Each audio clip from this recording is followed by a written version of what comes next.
If for some reason we don't launch today, we do have a backup opportunity on Saturday, April 30th at 5:05 p.m. Eastern Time. Now, the vehicle that you see on your screen is our Falcon 9 rocket, and the Starlink satellites are housed at the very top of the rocket in a structure known as the fairing. And there you can see the fairing on your screen. The job of the fairing is to protect the Starlink satellites until we reach the vacuum of space. At that point, we will jettison the fairing halves and attempt to retrieve them once they return back down to Earth. The fairing halves protecting our Starlink satellites today are flying for the second time. And if you're familiar with SpaceX, you know that reusability is one of our top priorities, as it is key to reducing the cost of space access for all of us. Falcon 9 is the only orbital class rocket in the world capable of reuse, which means that it's the only rocket that can boost its payload to orbit and then come back down to Earth to be flown again. Now, the part of the rocket that's responsible for powering these repeat trips to space is called the first stage, and it's the bottom portion of the vehicle that you see on your screen. The dark soot that you might be able to see around the base of the vehicle are remnants from its previous launches. This particular booster has supported 5 previous missions. GPS-3 Stage 1, RP1 load is complete. GPS-3 Space Vehicle 4 and 5, Inspiration 4, a Starlink mission, and most recently AX-1 or Axiom-1, which just launched 3 weeks ago. In fact, the booster that you see on your screen had the fastest turnaround time to date. The AX-1 mission launched on April 8th, so it only took the teams 9 days to refurbish, and today marks 21 days to get it back to the launch pad to support today's mission. That's a great milestone for our teams, as it brings us one step closer to providing fast and reliable access to space for all. Now, the number 9 in Falcon 9 references the 9 engines on the first stage. There's actually 10 engines on the vehicle overall. The 10th engine powers the second stage, which is the portion of the rocket that you see on your screen at the very top of the rocket below the fairing. Now, while the first stage powers us out of Earth's atmosphere and into space, the second stage takes the satellites to their targeted drop-off orbit. After the first and second stages separate, the second stage will ignite its single Merlin vacuum engine and carry our satellites to low Earth orbit. Though very similar to the Merlin 1D engines on the first stage, the Merlin vacuum engine has a larger nozzle that allows the second stage to perform better in the tank suppressing for strong back retract. Allows the MVAC engine to perform better in the vacuum of space. Now, following separation of the second stage, we will be attempting to recover the first stage for a 6th time on our drone ship. Just read the instructions, and you can see that there live on your screen. Strong back blower has started. And if successful, it will mark the 117th recovery of a Falcon 9 first stage. Now, we are coming up upon the TE retraction, and to do so, the clamp arms need to open, and you can see on your screen those clamp arms just below the fairing are opening up. Once they're fully open, the transporter erector will start to move slightly away from the vehicle and clear its way for liftoff. If you've been following along, you know that we've had a pretty busy week here at SpaceX. On Sunday, the first ever private astronaut mission to the International Space Station undocked from the floating laboratory and safely splashed down the following day in the Atlantic Ocean. After 17 days in space, here you can see the Axiom astronauts taking their first breaths of fresh air in more than 2 weeks. Here you can see Commander Michael Lopez Alegria, pilot Larry Connor, and mission specialists Mark Pathy and Eitan Stiba. Then early Wednesday morning, SpaceX launched Crew 4, carrying NASA astronauts Kjell Lindgren, Bob Hines, Jessica Watkins, and ESA astronaut Samantha Cristoforetti to the International Space Station. It took the crew about 16 hours after liftoff to reach their destination. Stage 1 LOX load is complete. And along the way, they took a moment to have some fun and give us a little tour around the Dragon spacecraft. And we're not done yet. Crew 4's arrival to station, Crew 3 is now preparing to return back to Earth after their long-duration stay aboard the International Space Station. So stay tuned for more on that. And this has also been a great week for anyone who's ever had a bad Wi-Fi experience on a plane, as Starlink is now coming to air travel. JSX, a regional air carrier in the continental United States, and Hawaiian Airlines have both selected Starlink as their in-flight internet provider.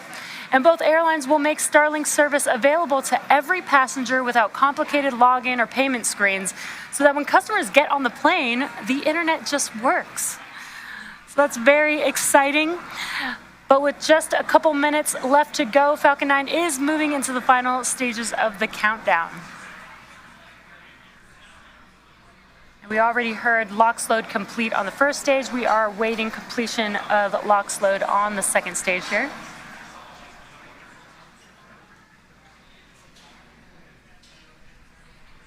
Stage 2 LOX load is complete.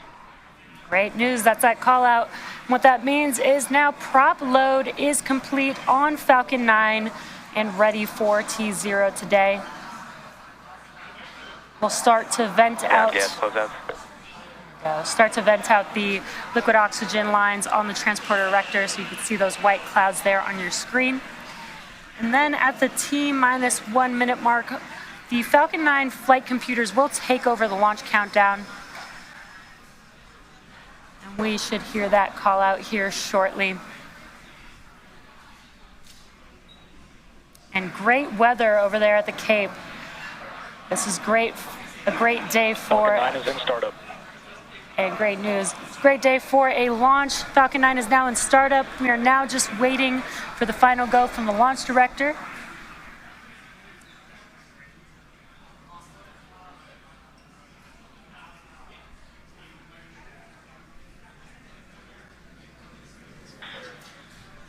Falcon 9, Starlink 416, LD is go for launch. And great news, we are go for launch. 30 seconds. Now with all systems go, let's watch as Falcon 9 takes our 53 Starlink satellites into orbit.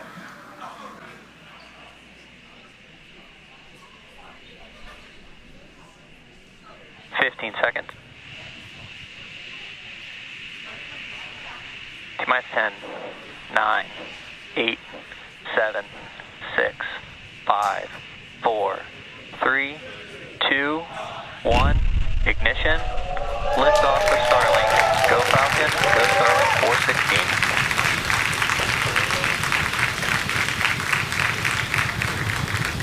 Vehicle is pitching downrange. MWD chamber pressure is nominal.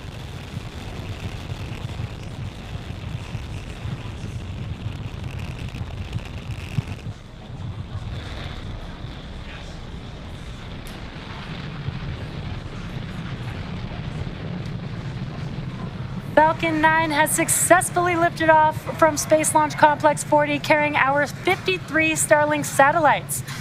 Now, although at liftoff gravity is pulling the vehicle straight down, as we ascend, we tilt the engines. Power and telemetry nominal.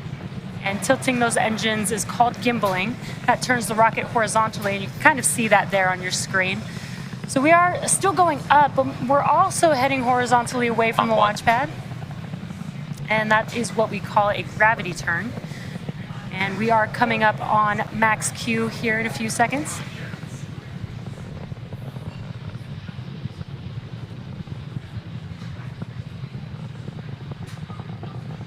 Max Q. And there's that call out that we've just passed through max Q. Now that's the largest structural load that the vehicle sees on ascent, and we have passed through it. So next up will be a series of events. First will be MECO, or main engine cutoff, and that's where all 9 of the Merlin engines will shut down. And that slows the vehicle down in preparation for the second milestone, which Start is of MVAC engine chill. the second milestone will be stage separation. That's where the first and second stage separate from each other. First stage will start to make its way back to Earth, and the second stage will continue on its journey with Vehicle is following a nominal trajectory. SES-1, or second stage engine startup 1. And that's where the single Merlin vacuum engine will light up and propel the second stage along with the Starlink satellites to orbit. We've got some awesome views watching Falcon 9 on ascent. We're just about 15 seconds away from those 3 events: MECO, stage separation, and SES-1. just about 10 seconds or so after SES-1, we should also see the fairing halves jettison from the second stage.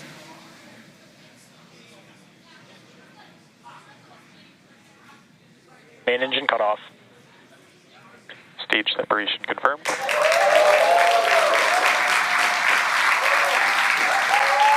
MVAC ignition.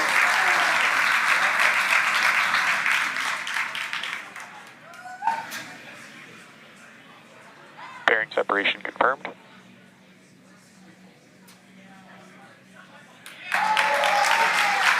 And some incredible views there. We just had MECO's stage separation. You can see those fairing halves on your right-hand screen Both falling vehicles back are to following Earth. nominal trajectories. And got some nominal callouts. The MVAC engine lit up on the second stage. The first stage grid fins have deployed. So on your left-hand screen, you're looking at a view from the first stage. On your right-hand screen, you're looking at a view of the MVAC engine on the second stage.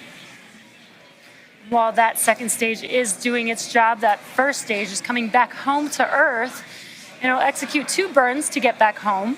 First is the entry burn, and that's where 3 of the 9 M1D engines reignite, and that helps to slow the stage down as it's entering back into the denser part of the Earth's atmosphere. Then the atmosphere actually helps to scrub a lot of the velocity of the vehicle until the second and final burn, which is the landing burn. That's a single engine burn that brings the vehicle speed down rapidly in order to touch down on the drone ship. Acquisition of signal, Bermuda. And again, today we will be attempting to land on Just Read the Instructions. And each one of these M1D engines is about 190,000 pounds of thrust. So we do only use one engine for that final landing burn to touch down on our drone ship. And the drone ship, just for size, is about equivalent to Both vehicles are following nominal trajectories. equivalent to the size of a football field, so it's pretty large. We're just a couple minutes away from the entry burn starting up on the first stage. First stage also has 4 landing legs made of carbon fiber aluminum honeycomb, and they're placed symmetrically around the Falcon 9 vehicle instead of the base of the vehicle. They just deploy just right before the vehicle touches down. Got some great views here. Again, on your left-hand screen is a view looking aft, now looking forward of the first stage. And on your right-hand screen, a view of the second stage. Again, looking at the MVAC engine, but we got a great view of the Earth in the background of both of these views. Again, today we are carrying our Starlink satellites to their drop-off orbit. And on your left-hand screen, you might see some white puffs there. There you go. Those are nitrogen gas puffs. Those help with attitude control, as well as the grid fins helping to guide the vehicle back to the landing zone.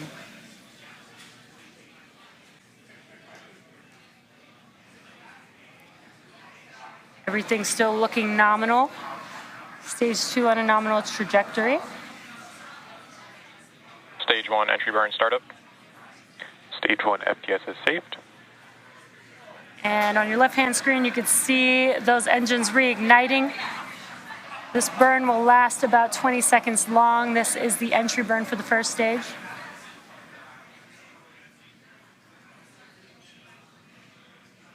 Stage 1 entry burn shut down. And as you saw, those engines shut down. That concludes the entry burn. Both vehicles continue to follow nominal trajectories. And just the callouts that we want to hear, everything is still looking nominal for both vehicles. Now we are just about a minute away from the landing burn beginning on the first stage. Again, as I mentioned, the atmosphere helps to scrub a lot of the velocity as first stage makes its way back to the landing zone after the entry burn has concluded.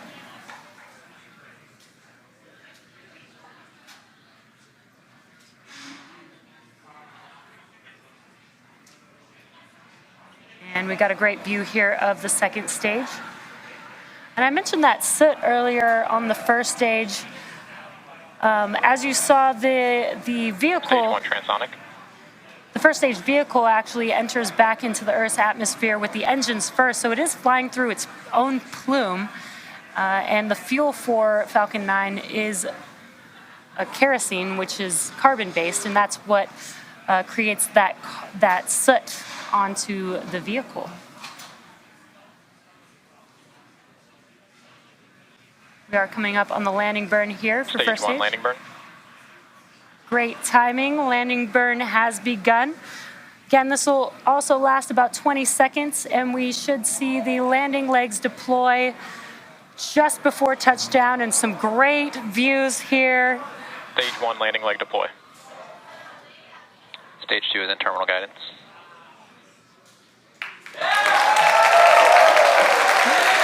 Incredible Stage 1 views. landing burn. Falcon 9 has landed on our drone ship just per the instructions.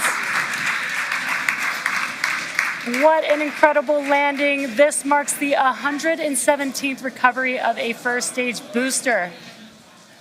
And we are coming up on SECO, which is second stage engine cutoff 1 in a few seconds Second here. engine cut off.